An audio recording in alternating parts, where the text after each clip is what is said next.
you gonna bring some clowns next week? Yeah, they won't be as well endowed. I think he's making a circus out of our profession. There's some curse that comes with it. What do you? Not a curse, just it's carrying a lot of negative energy that can affect you. On paper, it made no sense. People bidding thousands of dollars on abandoned storage lockers without even knowing what's inside. But Storage Wars turned that gamble into one of the most addictive shows on cable. Millions tuned in to watch strangers crack open forgotten units, hoping for treasure and risking total loss. At its peak, it was everywhere. Spin-offs, catchphrases, and huge ratings. But behind the excitement, something wasn't adding up. Then the man behind the loudest YUUUP took the show to court, and everything started to unravel. So what was really going on behind the scenes? And how did it collapse so quickly? Join us as we reveal the shocking reason Storage Wars ended. The show that was not supposed to fail. In its first 3 seasons, Storage Wars was essentially untouchable. The cast was perfect television. Dave Hester, the mogul, was the loud and ruthless personality who raised bids on lockers he did not even want just to drive up the price for his competitors. Barry Weiss, the collector, was the wealthy eccentric who arrived at auctions in a different outrageous vehicle every week and seemed to find the whole enterprise more entertainment than business. Daryl Sheets, the gambler, a San Diego veteran who had been working storage auctions since before anyone thought to put cameras on them.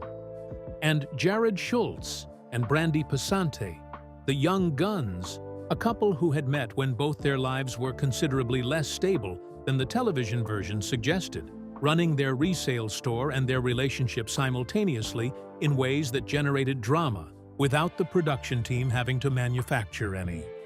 The formula generated extraordinary ratings. A&E had found a format that was repeatable, expandable, cheap to produce, and genuinely addictive. Every episode ended with a tally of who made money and who did not, which meant every episode had stakes that resolved before the credits rolled. You did not have to commit to a storyline to watch Storage Wars. You could drop in at any point and understand exactly what was happening in approximately 90 seconds. At its peak in 2011 and 2012, the show was drawing more than 5 million viewers per episode, making it the highest-rated program A&E had produced in years. The network responded the way networks respond when something works beyond expectations. They ordered more of it, commissioned spin-offs, and began attaching the Storage Wars brand to any location that had a storage facility and a willing camera crew. The show ran 1 new season per year, from 2010 to 2019, before going off air entirely for 4 years, and the audience accepted each season as essentially the same show with minor cast adjustments. Then Dave Hester filed a lawsuit that changed the conversation about Storage Wars permanently. For 3 seasons, the show ran without any significant public controversy. Then, its biggest star accused the producers of fraud, got fired for it, and took the whole thing to court. What exactly did he claim was happening inside those lockers? The lawsuit that exposed everything. In December 2012, Dave Hester was fired from Storage Wars after raising concerns about the show's authenticity with network executives and producers. His response was to sue A&E and the production company Original Productions for wrongful termination, seeking $750,000 in damages. The lawsuit alleged that Hester had been fired in retaliation for objecting to production practices he described as fraudulent. The production's response to his objections had been to remove him from the cast. His response to being removed was to put everything he had witnessed into a court document. The practice Hester described in his lawsuit had a name in the antique trade: salting. Salting a locker means placing valuable items inside it before the auction begins, to ensure that whoever wins the bid finds something worth finding. Hester alleged that from the very first season, producers had asked him to provide valuable items that would be planted in storage lockers he subsequently won. The arrangement was that Hester would supply the items and then appear to discover them as though they had always been there. When he objected in Season 2, he was told to continue. When he objected again in Season 3, the production team escalated. They began putting their own locks on winning lockers before the buyers had a chance to enter, giving the crew time to add items before the cameras caught the winner opening it. The most famous examples from the lawsuit were specific and vivid. Hester alleged that a pile of newspapers announcing Elvis Presley's death, all dated August 17, 1977, had been planted in a locker in Season 1. That locker became one of the most significant finds in Storage Wars history, with the newspapers estimated at $90,000 by Hester and an Elvis memorabilia expert who appeared on camera. It was later confirmed to be fake. He also alleged that a BMW minicar had been buried under a pile of trash in another locker, waiting for the cameras to catch it being discovered. The lawsuit further alleged that A&E paid for plastic surgery for one of the show's cast members to enhance their sex appeal, and that the network was subsidizing weaker cast members' bids so they could compete with the more financially successful buyers, effectively rigging the competitive element that was the show's entire premise. Hester also claimed producers would direct him and other cast members to specific parts of a locker, or ask them to open boxes in a specific order, staging the moment of discovery rather than documenting it. The difference between staging a discovery and documenting a discovery is the difference between a performance and a reality show, and Hester was alleging clearly that Storage Wars was consistently the former. A&E's response to the lawsuit was, in its way, more damaging than the lawsuit itself. Rather than categorically denying the allegations, the network's legal team argued that the First Amendment protected the show from any obligation to be authentic. Reality television, they argued, is a form of expressive free speech, and the court has no business determining what is real and what is not in a genre that had never promised documentary accuracy. The judge agreed. The lawsuit was largely dismissed. Hester was ordered to pay more than $122,000 in the network's legal fees, and he subsequently settled his termination claim for an undisclosed amount.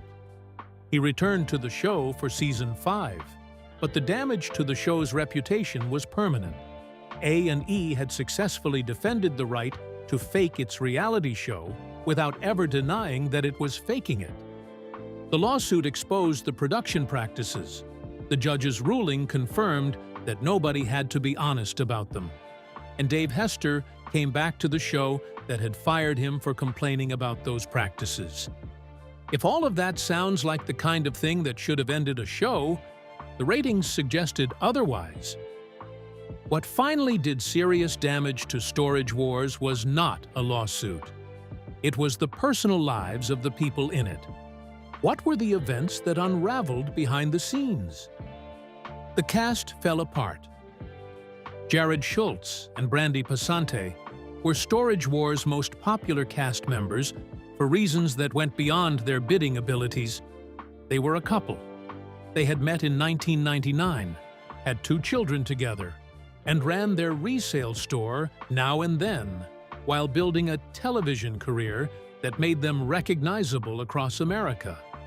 Their relationship was the emotional center of the show in a way that no amount of valuable finds could manufacture. When the Season 13 premiere revealed they had broken up, it landed on the Storage Wars audience the way a celebrity divorce lands.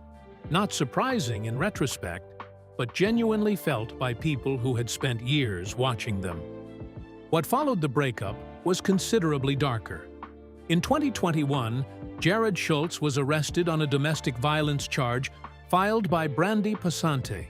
Schultz had a prior criminal history that predated the show: a 1997 felony possession charge, narcotics transportation charges, and a DUI that year, followed by a 1999 arrest on similar charges that resulted in 16 months in state prison. The show had never dwelt on this history, which is the production's prerogative, but the arrest in 2021 was not a background detail that could be quietly filed away. It was a current event involving two of the show's most prominent personalities, in circumstances that made it genuinely difficult for A&E to continue presenting both of them as the warm and recognizable faces of their flagship reality program. Schultz was charged, and the case proceeded through the legal system while the show continued without him. Brandy Passante had her own legal history that the show's audience had followed at various points. In 2012, an internet troll named Hunter Moore posted a video online falsely claiming to feature her in a compromising situation. The video did not depict Passante. She sued Moore for $2.5 million, claiming the distribution had caused her physical illness, mental distress, and the specific anxiety of worrying that family members would encounter it. The judge reduced the monetary award to $750, which was widely criticized as insufficient, but also issued a permanent injunction barring Moore from distributing the content further. The case had been public. The audience had followed it. And it underscored that the personal lives of the Storage Wars cast were, by the point the show reached its later seasons, considerably more dramatic than anything happening inside the storage units. The cast was fracturing. The authenticity of the show had been legally dismantled and defended under the First Amendment. The spin-offs were failing, and the show that had once been the most watched program on A&E was heading toward a 4-year absence from television. What actually caused that gap? The long hiatus, and what caused it? Storage Wars aired its 12th season in 2019, and then went dark for 4 years. A&E never made a formal cancellation announcement. The show simply stopped producing new episodes, and the network declined to explain why with any specificity. Cast members who were asked about it in interviews gave answers that amounted to the same thing. The network had moved on to other priorities.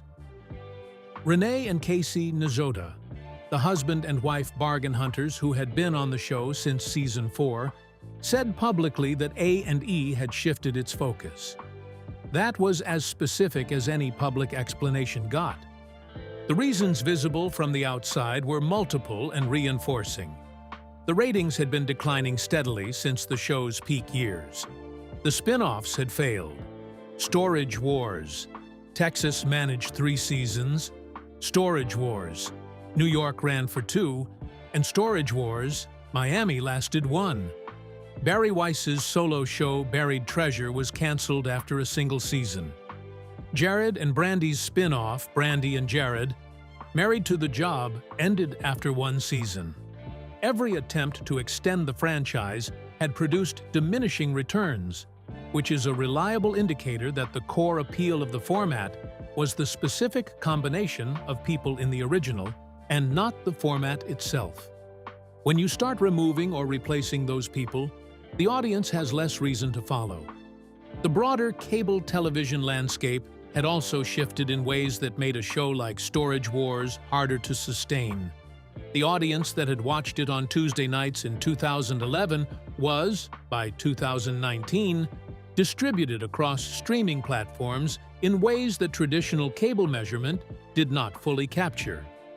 A&E's viewership numbers across the board were declining, not because the shows were worse, but because the delivery mechanism for unscripted cable content was changing underneath the whole industry.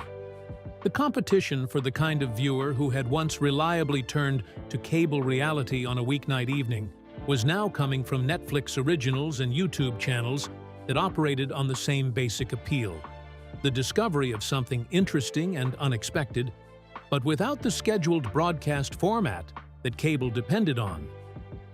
Storage Wars returned in 2023 for season 15, spent 24 episodes back on A&E, and concluded in August of that year. Season 16 premiered in June 2025, with Dave Hester returning after a multi-year absence, and the show transitioning to an hour-long format. Season 17 is scheduled for February 2026. So, with the show gaining new life and familiar faces returning, everything seemed back on track. But what happens when the very voice that defines the auction suddenly faces a life-threatening crisis? The Dan Dotson brain scare and what it did to the show. Dan Dotson is one half of the husband and wife auctioneer team who have been the backbone of Storage Wars since its premiere. He is the primary voice of the auction, the rapid-fire delivery, the countdown, the theatrical energy that makes bidding on a pile of unknown junk feel like the most important decision a person could make. His wife Laura ends every auction with the same line, delivered directly at the camera. Don't forget to pay the lady. They are as central to the show's atmosphere as any of the buyers, and they had been a professional partnership and a marriage for decades before the cameras arrived. In 2014, during the filming of Season 5, Dan Dotson suffered a brain aneurysm on set. The episode that documented the event was titled The Danerism, which is either a very dark piece of wordplay or a very dark piece of wordplay, depending on how you feel about the show's sense of humor. He was hospitalized, and a substitute auctioneer took over for several episodes while he recovered. He returned to the show. The recovery was described by both Dan and Laura in subsequent interviews as genuinely frightening. A brain aneurysm is a medical emergency that kills or permanently disables a significant percentage of people who experience it. Dan Dotson survived. He came back. And in 2015, a different kind of physical confrontation landed the Dotsons in the news again when a brawl erupted on set between the two of them and Dave Hester, with Laura reportedly jumping on Hester's back during the altercation. A substitute auctioneer was required for that episode too, but for entirely different reasons.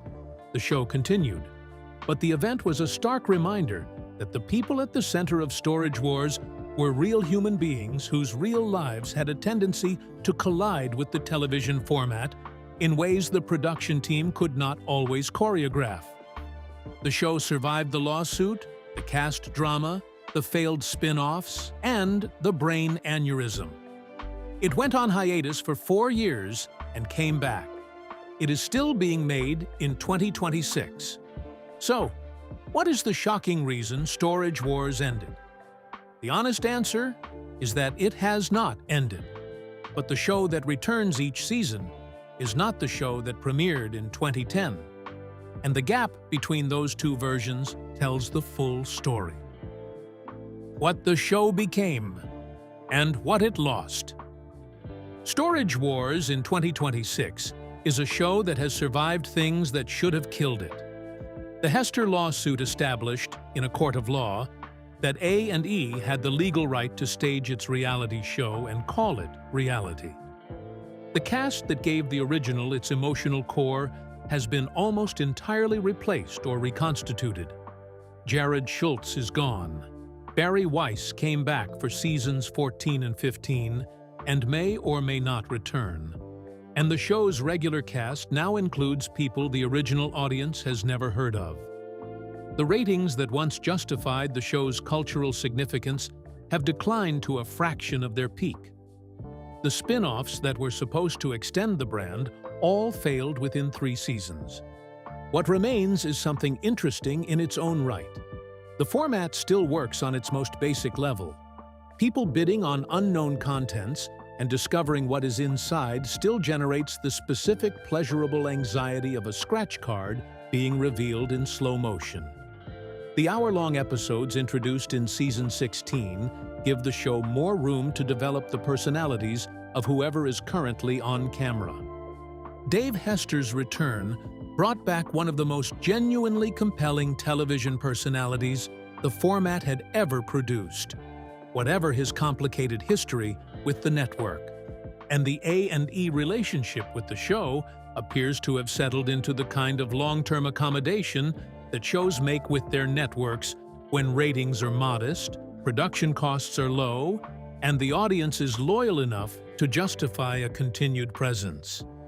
The shocking reason Storage Wars ended is that it ended the way most things end in television. Not with a dramatic cancellation announcement or a final episode written to provide closure, but with a slow accumulation of the things that wear a show down. Lawsuits, cast departures, failed spin-offs, a 4-year hiatus that went unexplained, a rating decline that tracked the broader collapse of cable television's old dominance. The show that premiered in December 2010 as the most talked-about new cable program of its year is, 16 years later, still being made, still being watched, and still being sustained by the same core appeal that made it work in the first place. The mystery of what is inside the box and the specific human pleasure of finding out.